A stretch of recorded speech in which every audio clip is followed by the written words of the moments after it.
ఆశలతోని ఊరుగానే ఊరు వచ్చి ఇక్కడ పని చేసుకుంటూ బతుకుతూ ఏదో ఒక పండగకు ఊరికి పోవాలనే కోరిక చాలా ఎక్సైట్మెంట్ ఉంటుంది.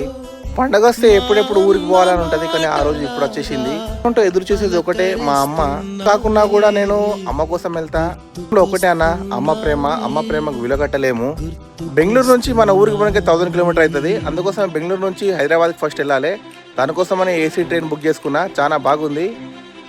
లోపల ఫెసిలిటీలు చాలా బాగున్నాయి. నార్మల్ స్లీపర్ కోచ్లో పోతే మనం తట్టుకోలేమన్నా, ఎందుకంటే ఎక్కువ ఎండ ఉంటుంది కాబట్టి. అందుకోసం ఏసీ బుక్ చేసుకోవాలి. ఎన్నేళ్ళైనా ఎన్ని సంవత్సరాలైనా మన పుట్టిన ఊరిని ఎప్పుడు మర్చిపోవద్దు. మనం ఎక్కడున్నా, ఎంత పనిలో ఉన్నా, ఎంత బిజీ ఉన్నా కూడా మన ఊరు నుంచి ఒక ఫోన్ వస్తే చాలు, ఆ ఆనందం వేరే. ఊరంటే అమ్మ లాంటిదన్నా. అమ్మని మర్చిపోతామా, అలాగే ఊరిని మర్చిపోలేము కదా. అందుకోసం ఊరికి వెళ్తున్నా. మీరు కూడా మీ ఊరు వెళ్తే ఏ ఊరో మెసేజ్ చేయండి, కామెంట్ చేయండి. మీ ఊర్లో ఎంత ఎంజాయ్ చేశారో నాకు కామెంట్లో చెప్పండి. నెక్స్ట్ వీడియో కలుద్దాం. Okay, bye.